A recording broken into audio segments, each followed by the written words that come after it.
साधक परिवार आपको दिखाए सच का आईना।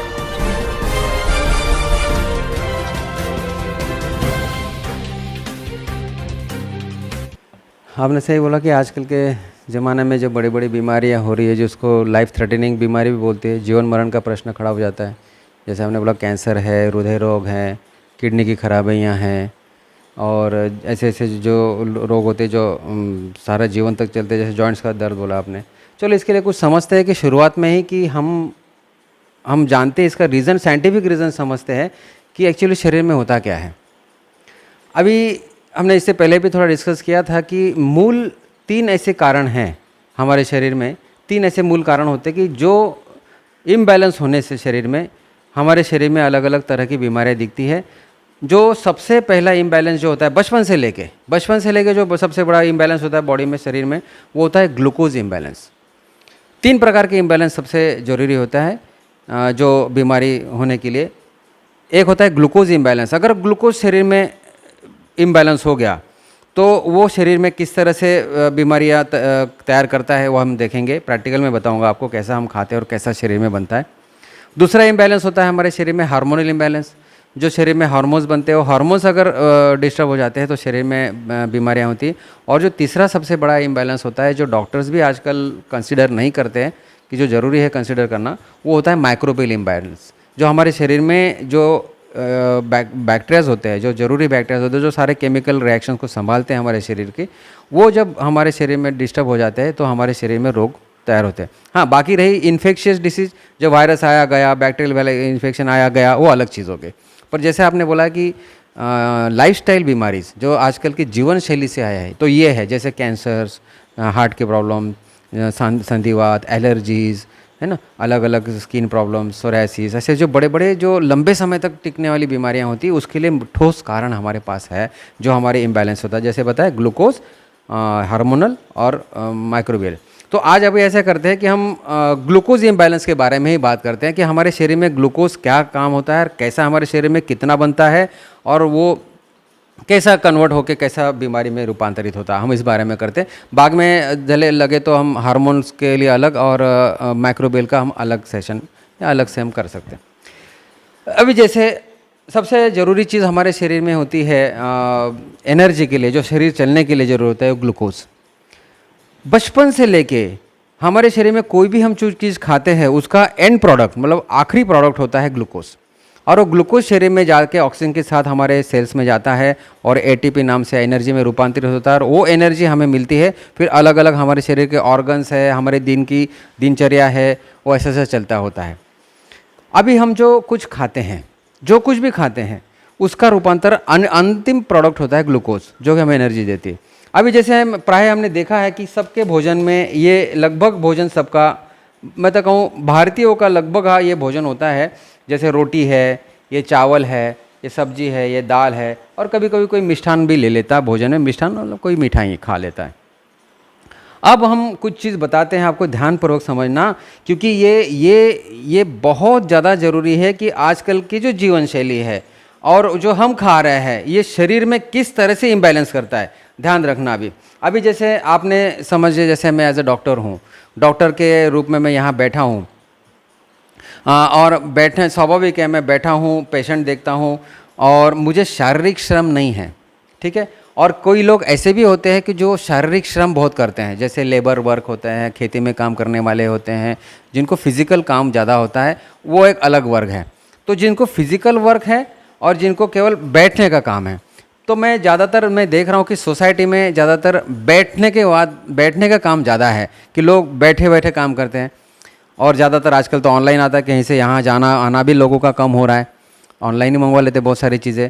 और कोई जाते भी होंगे थोड़े बहुत तो उनका शरीर में ग्लूकोज थोड़ा बैलेंस थोड़ा यूटिलाइज हो जाता है। अभी देखना समझना हम दिन भर में किस तरह से ग्लूकोज ले रहे हैं और कैसा हमारे शरीर में रोग होता है, ये ज़रा प्रैक्टिकल समझना। अब देखना, ये हमारा रूटीन का भोजन है।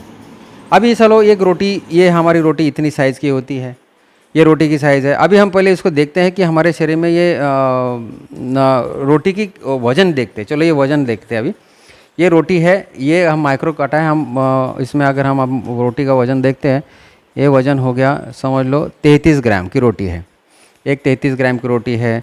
दूसरी भी रोटी अगर हम तोलते हैं तो वो हो जाएगी समझ लो 32 ग्राम, मतलब 32-33 ग्राम की रोटी 30 ग्राम पर आसपास होती है। किसी का हो सकता है इससे छोटी भी हो या कभी इससे बड़ी भी, इतनी साइज़ की लगभग रोटी होती है। 30 ग्राम समझ लेते हैं।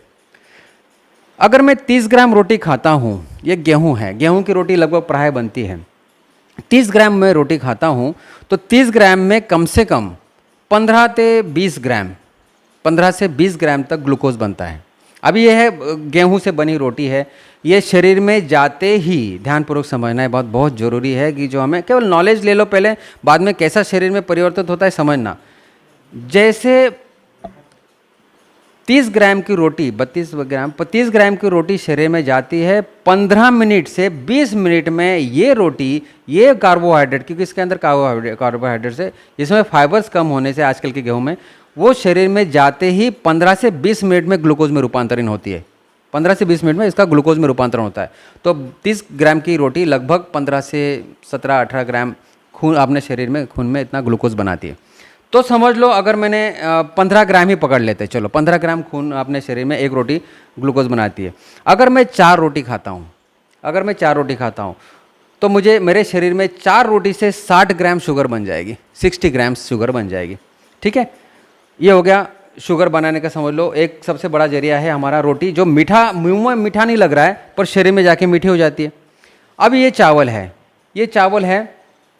ये चावल लगभग अगर आप तोलोगे तो मुझे लगता है कि 50, 60, 70 ग्राम तो होगा ही होगा, और हो सकता है ज़्यादा भी हो। 50 ग्राम में मिनिमम पकड़ लेता हूँ। ये 50 ग्राम चावल जब हम खाते हैं, 50 ये चावल भी एक ऐसा कार्बोहाइड्रेट्स है कि ये चावल भी हमारे शरीर में जाते ही ग्लूकोज में रूपांतरण होता है 15 मिनट में ही, 15 से 20 मिनट में।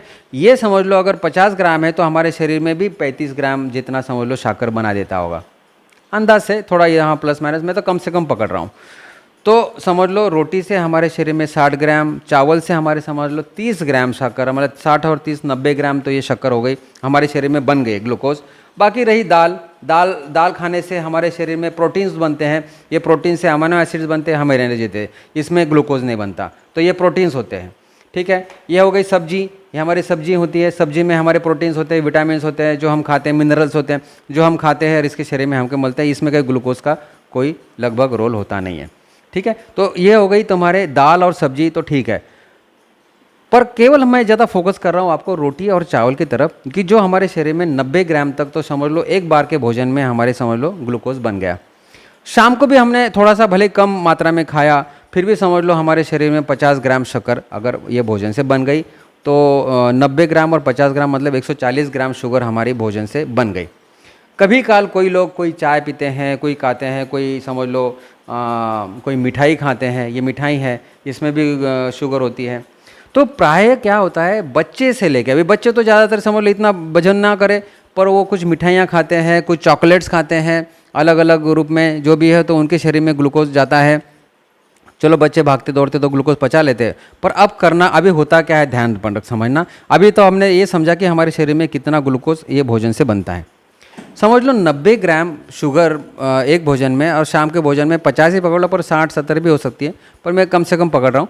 90 और 50 140 ग्राम, और एक हाथ कोई मिठाई खाए तो समझ लो 150 ग्राम हमारे शरीर में प्रतिदिन शुगर बनती है, 150 ग्राम।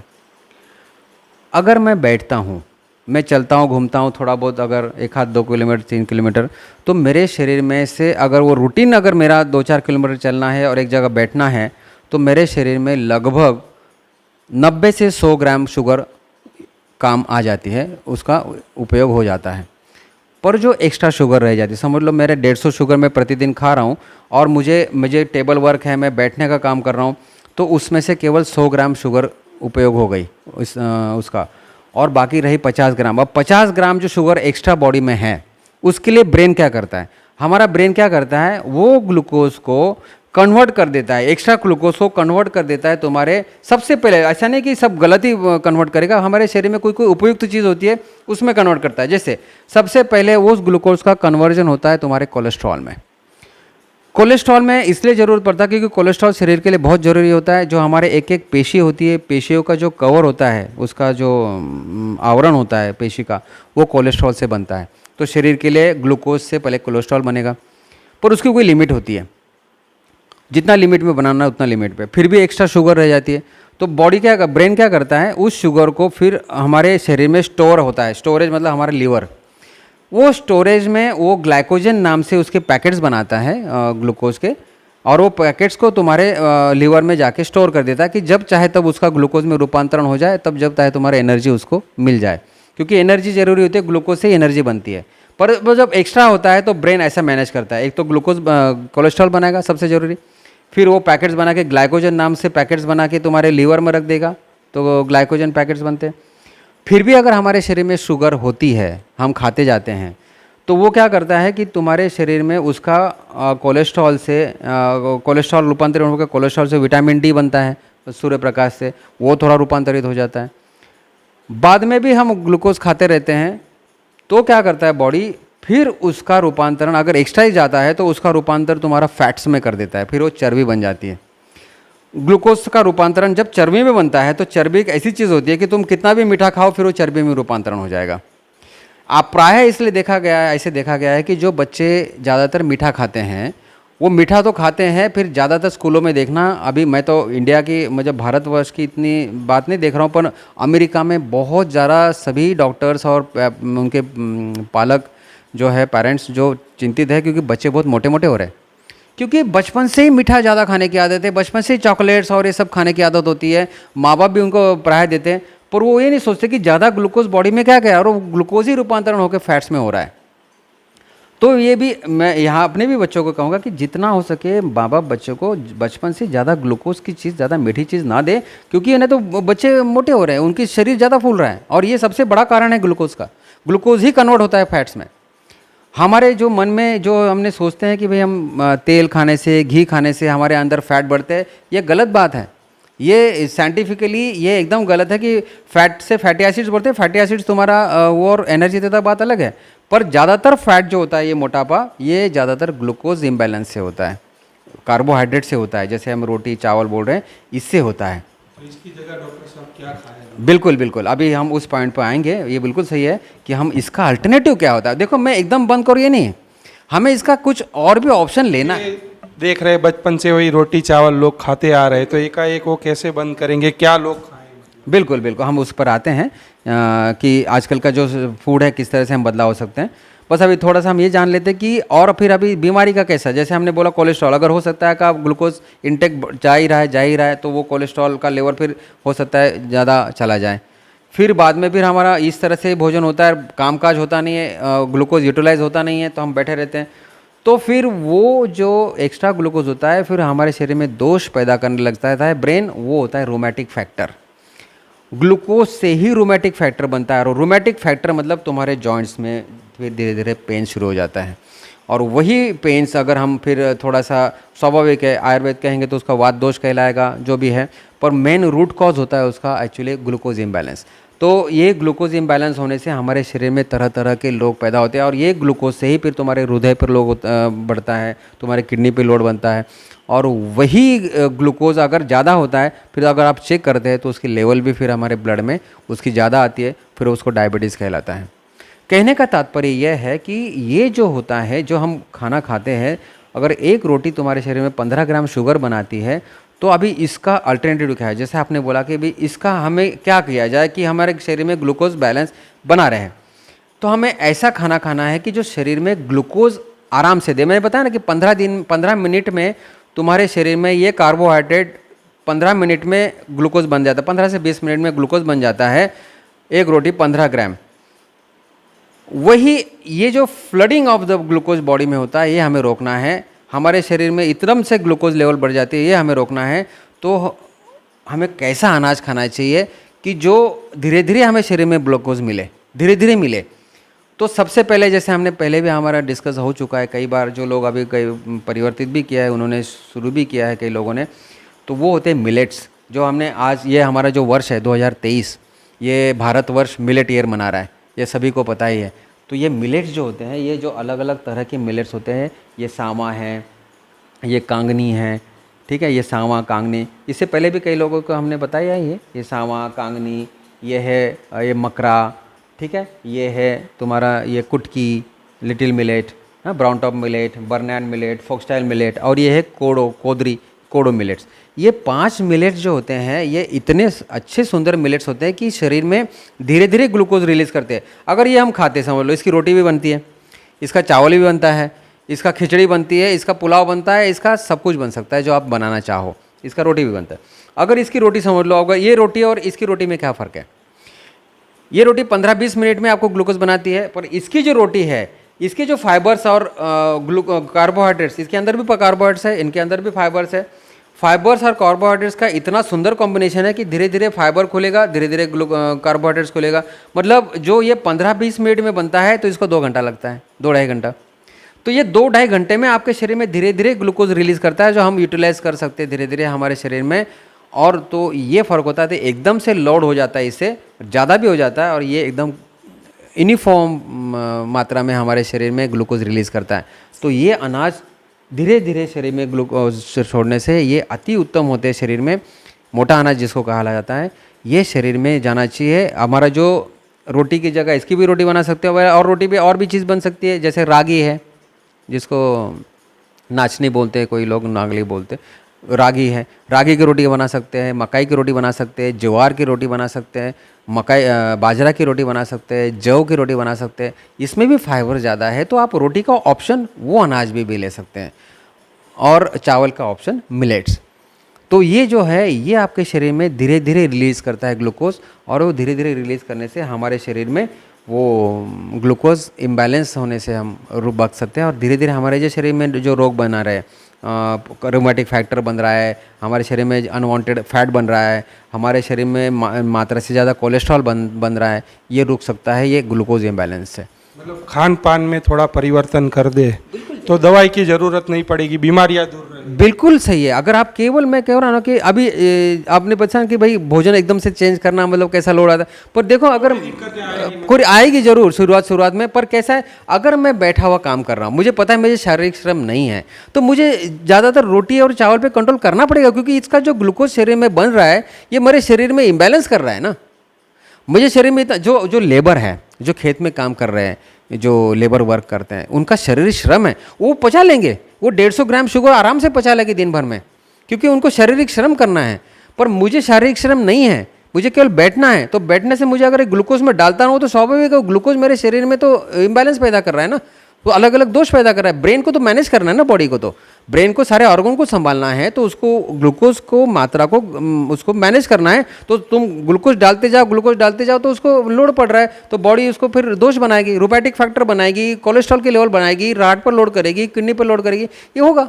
इसलिए अभी से ही, अगर जिनको बचपन से ही पता है हमें कि हमारे शरीर में ज़्यादा श्रम नहीं है, जो श्रमिक है, फिर से अभी थोड़ा अंतिम पड़ाव पर है, जो श्रमिक है, जो फिजिकल वर्क करते हैं, वो भले ही खाएं, वो अगर खाएं तो उनको पच जाए, क्योंकि उनको ग्लूकोज की ज़रूरत है। पर जो श्रम नहीं करते, शारीरिक श्रम नहीं करते, अगर वो इतना ग्लूकोज खाएंगे शरीर में, तो उस शरीर में दोष पैदा होंगे। ब्रेन को तो मैनेज करना है। फिर आप जाते हैं डॉक्टरों के पास, डॉक्टर चेक करते हैं, आपका ग्लूकोज बढ़ा हुआ आता है, फिर गोलियां शुरू करते हो। वो गोलियां शुरू करते करते आपको फिर वो ग्लूकोज तो बॉडी में रहती कहीं छुपी हुई, वो तुम्हारे ऑर्गन्स को ख़राब करती है, और वो गोलियों के कारण आपका आजकल किडनी ख़राब हो रही है, और न जाने फिर क्या क्या तकलीफ़ें होती है, और फिर सारा जीवन भर आपको गोलियाँ खा के, और फिर इस तरह से कई लोगों की तो मृत्यु भी हो जाती है।